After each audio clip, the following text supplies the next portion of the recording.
Добар ден, драги гледачи, еве на уште едно издание на Откриени тајни. Јас сум доктор Жарко Костич, мотивацијски тренер за личен развој. Денеска со малку поинаква позадина, во малку поинакво издание со елементи како што е таблата за цртање, која што ќе ми помогне можеби да пренесам подобро знаењето до вас. Денеска ќе зборувам за храброст, ќе зборувам за како среќата ги прати храбрите, како да го добиеме тоа што го сакаме во животот. Ќе зборувам за како да искочиме надвор од комфорт зоната. Гледате, комфортната зона уствари не ни дава способност.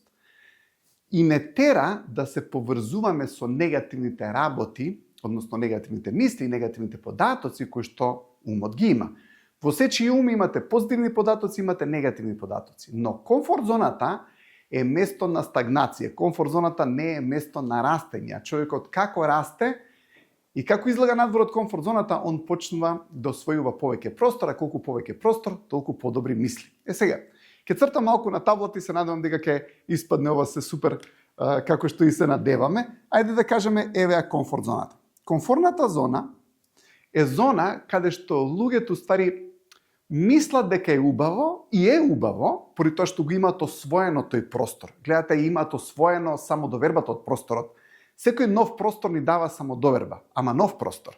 Сега, комфорт зоната е освоен простор, но поради тоа што ништо на оваа планета не е статус кво, ништо не стои на исто место, гледате, ништо не е вака. И луѓе нагоре, и луѓе надолу, комфорт зоната е фактички одење надолу.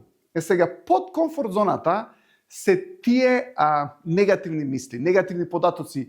Ја викам под комфорт зоната е барата на животот, каде што има жабокречина, фигуративно го земам тоа. Еве ја барата, каде што фактички се негативните ситуации, негативните мисли, негативните податоци, демотивацијата, се шегувам да кажам, нели има жабокречина, има жаби и така натаму, но тука се наоѓа изворот на реката, тука е чистата вода, тука е мотивацијата, тука се позитивните мисли, тука е секое што е убаво и кое што е добро. Кога човекот се наоѓа во комфорт зоната, он многу брзо може да дојде до барата каде што ги има тие негативни податоци. Кои се тие негативни податоци? Дека не може, дека не го бива, дека му е тешко и така натаму. Значи, тука ги имаме негативните податоци. Или ајде да кажеме негативни мисли со кои што човекот се поврзува. Но како човекот излага надвор од комфорт зоната, он доаѓа до изворот фигуративно земено на реката каде што се наоѓаат сите позитивни податоци. Или позитивни мисли, дека може, дека знае, дека го бива, дека животот е добар и така натаму. Гледате, тука е убавината, тука е мотивацијата, ама тука е демотивацијата. Сега, кога човекот не излага надвор од комфорт зоната, стагнирајќи, он се поврзува полека со овие работи. Еднаш во една емисија зборував за тоа дека умот ќе си ги најде 5 проблеми за денот. Сега, кога ќе излезе надвор од комфорт зоната, он ќе има проблеми или предизвици кои што ќе го донесат до тука, но барем оди во насока на изворот. Но, ако човекот не излезе надвор од комфорт зоната, тие 5 проблеми, предизвици ќе му дојдат тука.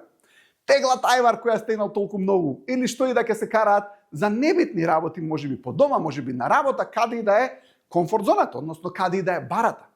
Гледате, имате луѓе, имате млади луѓе кои што по цел ден седат, ништо не работат, се жалат и така натаму. Затоа што гледате, комфорт зоната не е растење. Нема напор за да се стигне до успехот. Успехот е секогаш нагоре. Ајде да кажеме овдека е успех. Овдека е мотивација. Ајде да кажеме мотивација тука. Сега, за стигнеме до мотивација, ние мора да поминеме низ дисциплина. Но, најдолу, во предел на комфорт зоната се наоѓа мрзеливост. Сега гледате, мрзеливоста не тера од комфорт зоната да дојдеме до барата. На кој начин? Гледате, кај мрзеливоста, наместо човекот да го слуша разумот, он ја слуша емоцијата. А емоцијата е лесна. Така. Гледате, некој човек може би треба да стане порано за да не закасни на работа. Разумот му вика стани порано. Емоцијата што му вика, ај уште 15 минути, ај уште 10 минути. Ај до наредниот аларм. Па има некој што имати 7 аларма, ама не стануваат на петиот поради тоа што го чекаат седмиот. Се залажуваат со други зборови, поради тоа што ја сакаат леснотијата на емоцијата. Гледате, мрзеливоста и леснотијата на емоцијата ги носат луѓето во барата, во местото каде што има незадоволство. Ама од што е незадоволството? Во секој случај незадоволството може да биде од околината. Не викам дека нема околина која што не може да биде подобра. Но во најголем број на случаеви, фактички незадоволството е од самиот човек кој што ја следи лесната емоција. Поради тоа што некој можеби сака да ослабе, треба да оди на диета, но лесно му е да јаде благо, поради тоа што му дава лесна и убава емоција. И он наместо да го слуша разумот, он ја слуша емоцијата која што го носи во барата преку комфорт зоната. Но што е дисциплина? Дисциплина е го слушаме разумот наспроти негативната емоција. Гледате, човекот има негативна емоција, но во дисциплината не ја слуша негативната емоција. Сака да отиде во теретана, сака да истрча, сака да прошета. Што и да му е малку потешко што треба да го направи, што знае дека е исправно, тоа е разумот. Негативната емоција се појавува, но тој не ја слуша. Но тој не ја уважува негативната емоција и оно што се случува, истрајува низ таа негативна емоција. Пример, ќе отиде, не му соди во теретана, не му соди на џогинг, не му соди да прави нешто што треба да го прави, на пример. Но после пола саат, 20 минути во теретана, он се чувствува убаво, поради тоа што сега таа негативна емоција е совладана, поради тоа што он бил истраен на исправниот пат. И оно што се случува, тој доаѓа до мотивација каде што и разумот и емоцијата се позитивни. Гледате како да ја смениме негативната емоција на овој начин. И што се случува после тоа? Човекот се поврзува со позитивни податоци. Можам, знам, ме бива, топе, супер, си успеав. Поради тоа што дошол до она што како цел тој го има зацртано. Се гледате, мораме да одиме малку низ тешкото, за да дојдеме тука до убавото и полесното. Ја имам еден цитат. Човек треба да ја земе горчината на дисциплината, за да го искуси благоста на успехот.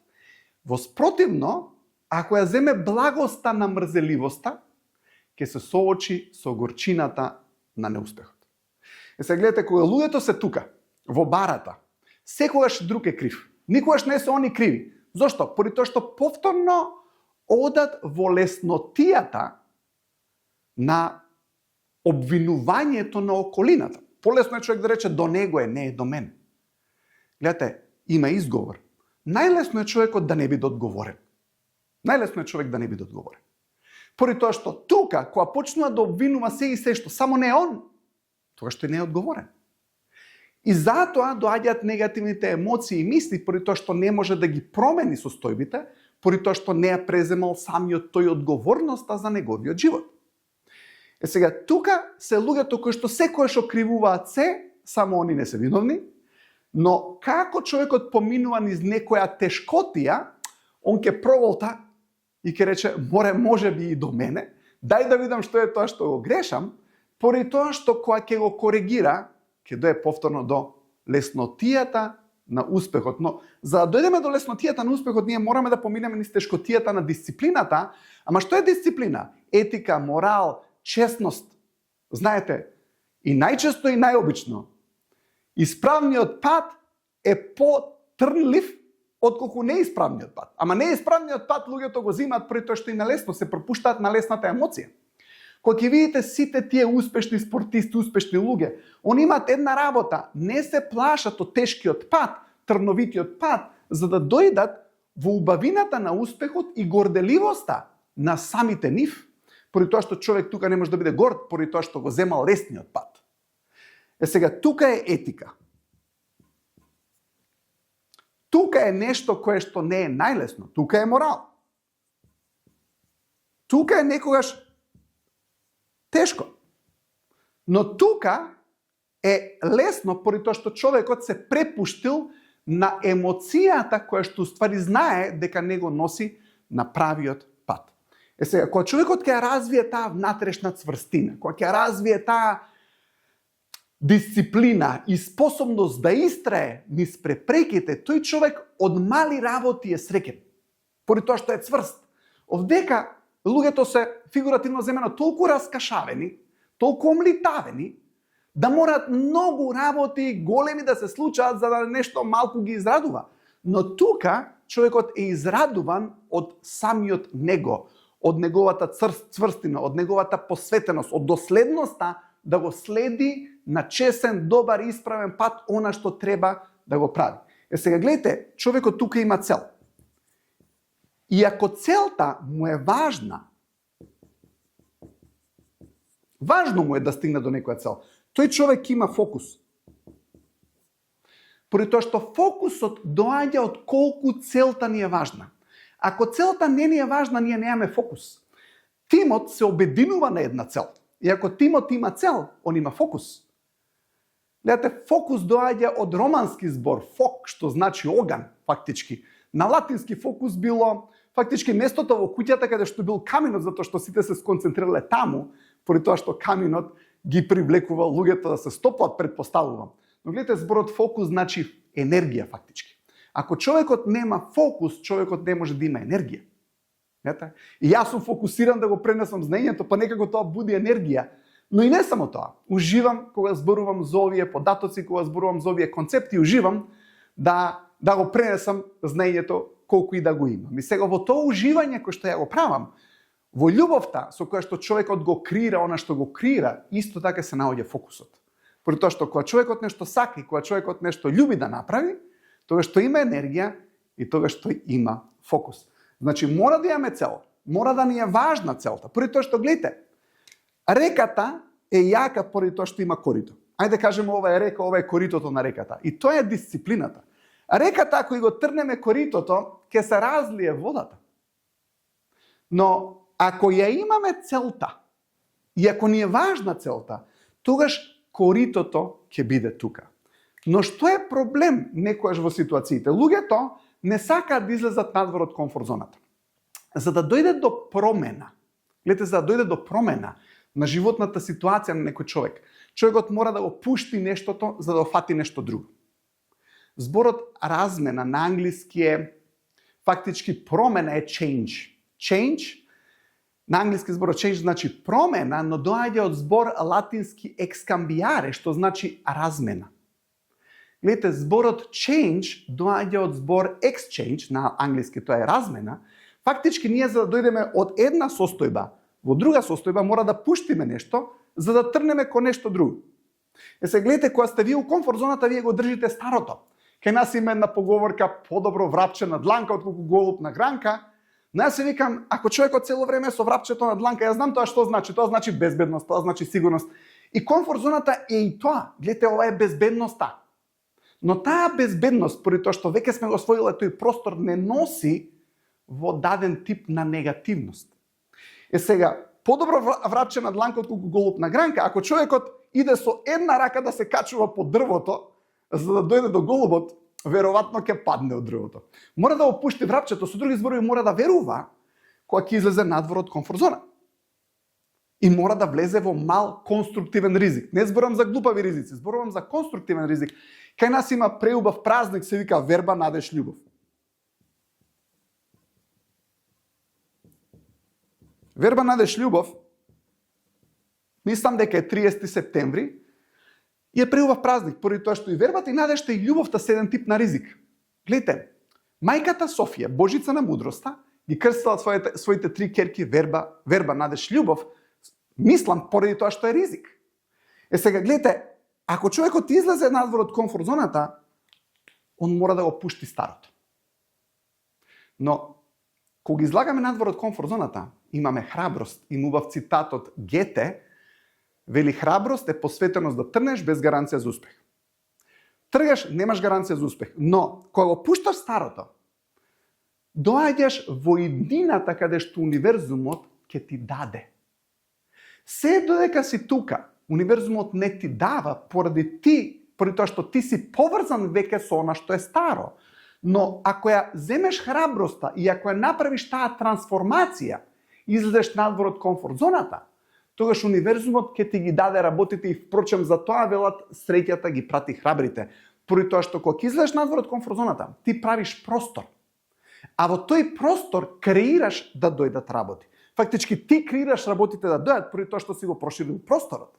Ако си цело време истиот простор, во кој што си во комфорт зоната, таа ти го дава тоа што го имаш. Знаете, животот е таков како што е, поради тоа што човекот е во комфорт зоната и е поврзан со тоа што го има. Но кога излезе надвор од комфорт зоната, настанува промена, настанува размена, го пуштаме врапчето, одиме по голубот, но идеме во еден тип на ризик, но мораме да имаме верба, надеж, љубов, поради тоа што тоа ни дава фокус, тоа ни дава енергија и тоа ни дава простор, што е најважно. Сега, поентата е да ја играме оваа игра на животот, поради тоа што сакаме тоа да го направиме. Гледайте, тука е неизвестноста. И таа неизвестност секогаш дава страв. Стравот е првото нешто кое што е надвор од комфорт зоната. Но зошто имаме страв надвор од комфорт зоната? Поради тоа што тука имаме неизвестност. Но процесот на животот не прави таа неизвестност да ја промениме, да дојдеме до знаење, да дојдеме до податоци, да дојдеме до повеќе контрола и она што се случува, почнуваме тука веќе да уживаме во тој процес, поради тоа што тука стануваме некој кој што го освоил тој простор и кој што дошол до постигнување на целта. Но гледате што се случува повторно. Кога човек ќе освои целта, тогаш повторно се прави комфорт зона, но малку на повисоко ниво. И впрочем сме повторно на почетокот. Поради тоа што сега ни треба нова цел. И така е, во животот имаме годишни времења. Пролет, лето, есен, зима. Гледате? Завршува зимата, почнува пролет. Еве сме во пролет, каде што све расцутува, каде што се е ново, каде што се заживува, поради тоа што имаме нов циклус, ново движение, ново тркало, нова промена. Сега во животот, ако сакаме да имаме свежа вода, како што е тука, мораме да одиме кон нова цел. Во спротивно, во комфорт зоната водата станува устоена, фаќа жабокречина, почнуваат неубавите проблеми, кои што луѓето мислат дека се многу реални и многу вистинити, поради тоа што се таму. Но како човекот оди нагоре, он почнува да осознава дека има многу убавина во играта на животот и дека многу фактички деловите од нас кои што не комплетираат се наоѓаат тука. Вашето ја, тито или јасто, јас, вие, како и да го речеме тоа, овдека е некој човек кој што има негово јас, или ајде да кажеме ти, овдека е твоето поголемо ти. Поради тоа што како доаѓаш да ја исконтролираш областа надвор од комфорт зоната, која што сега ја контролираш, така повеќе ти се комплетираш, поради тоа што тука доаѓа самодоверба, знаење, сигурност, мотивација и сите позитивни мисли кои што се фактички дел од нас. Така да, она што сме ние, малку е тука. Најмногу се наоѓа надвор од комфорт зоната, каде што животот не тера да ги надминеме сите тие препреки за да стигнеме до таа посакувана цел, за да можеме да го комплетираме битисувањето, суштествувањето и идентитетот наречени ние. Но за да човекот дојде до поголем идентитет, поголемо суштествување, битисување и постоење, он мора да излезе надвор од комфорт зоната и мора да не го чува премногу неговиот идентитет, поради тоа што колку повеќе го чуваме тој идентитет, помал простор имаме. Така да ние се наоѓаме во иднината. Но, за да трнеме и да го комплетираме тоа што сме ние, мораме да тргнеме со основата храброст, која што се уште имаме тука. Ете, тргаме надвор од комфорт зоната преку храброст, која што не ни е, како да го повторам цитатот на Гете, посветеност да трнеш без гаранција за успех, но тргаме, а како го освојуваме тој простор, како стекнуваме знаење, затоа што прво имаме незнаење, па после тоа незнаење го претвараме во знаење и тоа ни дава контрола и сигурност. И на тој начин се комплетираме ние како идентитет. Но за да дојдеме до тој поголем идентитет, мораме прво да го пуштиме некој претходен идентитет, за да можеме да освоиме повеќе простор и подобар и поубав идентитет, каде што имаме повеќе среќа, повеќе задоволство, повеќе сигурно, повеќе љубов и повеќе верба во околината, поради тоа што колку повеќе ги постигнуваме целите, толку повеќе веруваме во животот, толку повеќе веруваме во целите и толку повеќе веруваме во другите луѓе. Но ако човекот се разочара и е тука, тогаш почнува да не верува. Ако човекот не верува, ја нема сопствената јачина. Зборот верба на англиски trust потекнува од старонорски trust. Старонорски бил јазикот кој што се зборел во минатото во пределот на Скандинавија и trust значи сила на старонорски. Зборот верба фактички значи сила.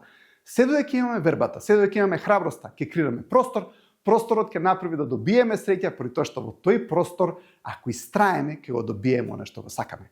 Ви посакувам убав викенд, се гледаме повторно за една недела. Пријатно!